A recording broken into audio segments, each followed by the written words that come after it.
And a man who knows many more of the details of the past of Dublin Airport is Denis Smyth, who I'd like to invite to join me now.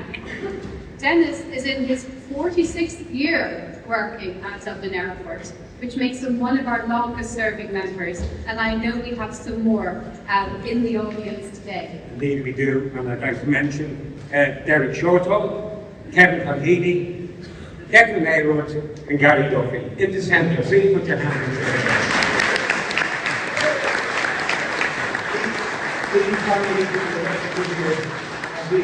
Probably the reason why I stayed in Dublin Airport for so long. I have some great memories I'd like to share. They're my memories, so they're particular to me, but I will share them if they want to. Absolutely. So Denis, what are your earliest memories of Dublin Airport? Well, my earliest memory of Dublin Airport is coming out here as a child. I'm from Santry down the road, and my parents used to, my parents were one of 6.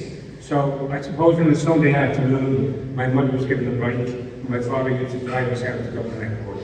Now we went the back roads, if people are familiar, down towards a pub called the Old Blue Inn, which was only sold recently. Well, there was a little sweet shop called Maxwell's. I know Desmond Alley would remember that. So we come into Maxwell's, get our sweets for the afternoon, and then we'd head over to watch aircraft for the remainder of the afternoon. And that's my first memory. Fantastic. And when did you actually join Dublin Airport?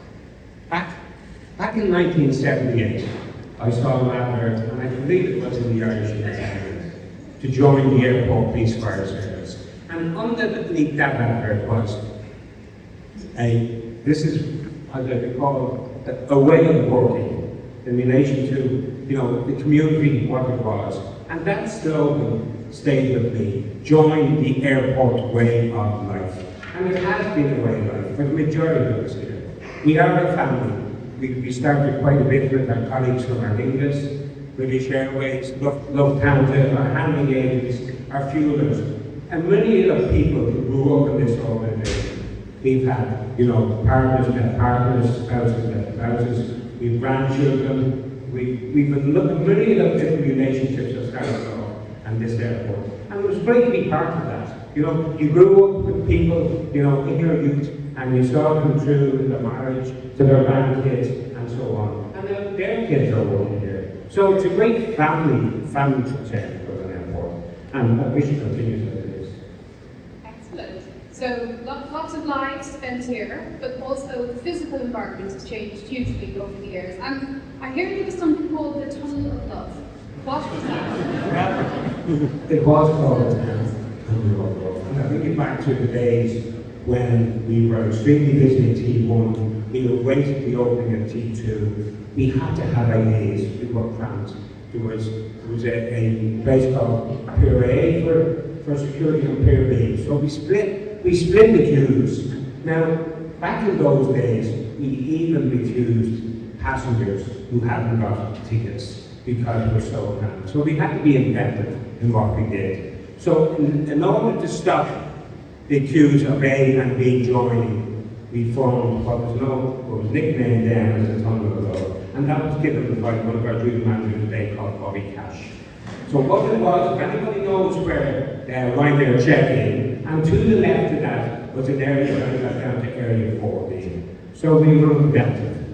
We put a tunnel up, we brought people in the fallow area, which was the back of Area 13. So when you get to a particular time in the queue, and we have to have strong characters there in the queue, they'd stop the queue, pull up the wires, and direct people going down to this direction. Now, many people thought, God, getting ahead of the queue, this is brilliant. But little did they know, they were heading down to a tunnel, which was cordoned off in the middle, and they'd end up back where we started, about 3 or 4 minutes ago. It was inventive, we took the queues away, but it was nicknamed the Tunnel of Love. There might have thought it was the Tunnel of Love going in, but we weren't open enough back there.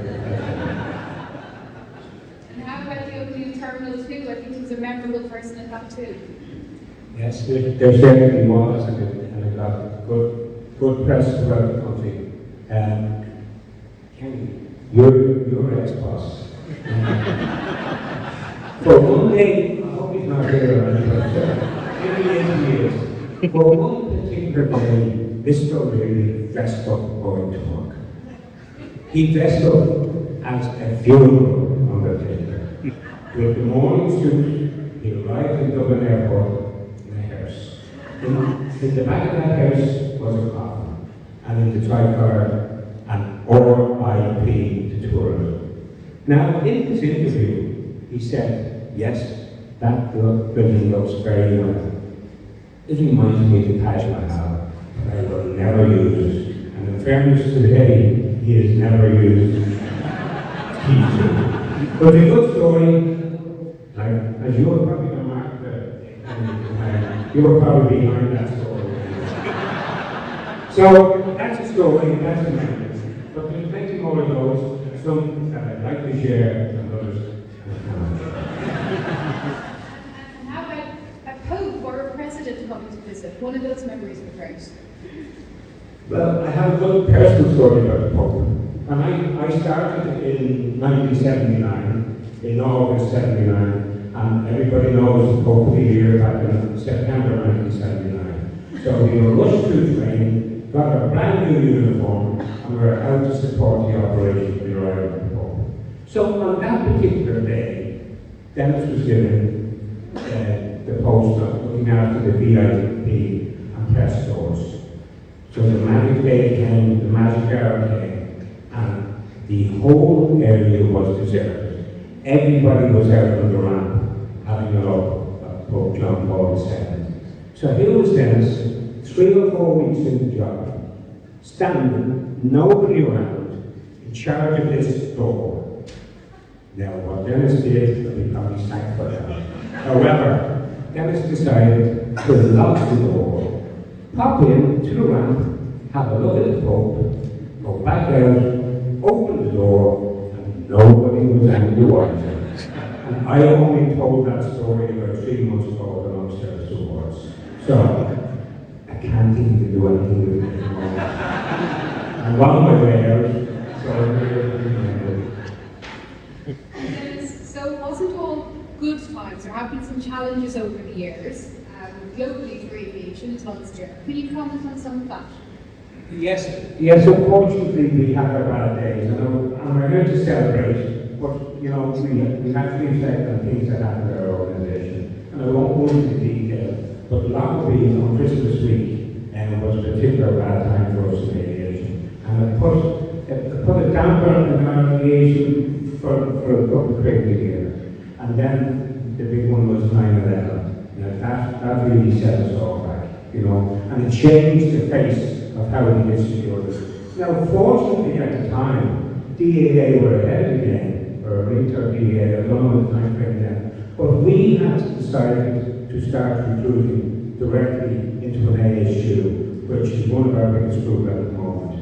So even though people worldwide were trying to change how they did the security, we had the upper hand. We had already decided to change because our airport police fire service at the time did that function. But when we had a dedicated group of ASUs, and I see quite a few that we have in front of me, and they are the biggest group we have in our company today.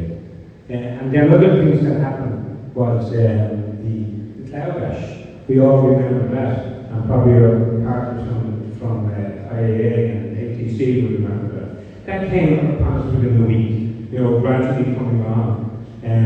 We had a particular gentleman called Willie Walsh, who used to work with us at the time. But he wanted to get up and fly to say it was safe. So for us as an airport and probably as a small nation, we were able to fly initially, but we were going over to the States.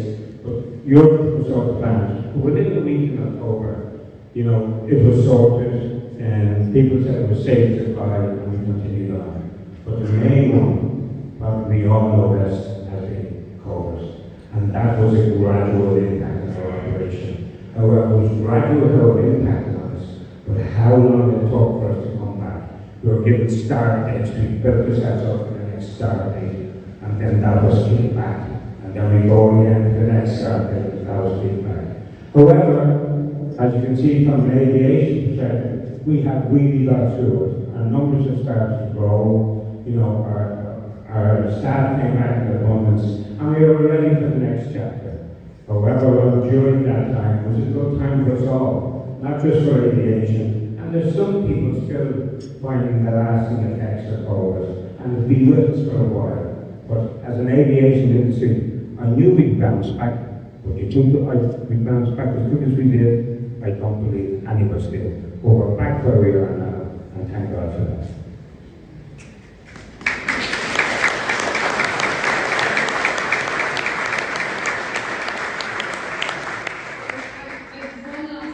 Dennis, which is, what's his prediction? Where will Dublin Airport aviation be in 85 years from now?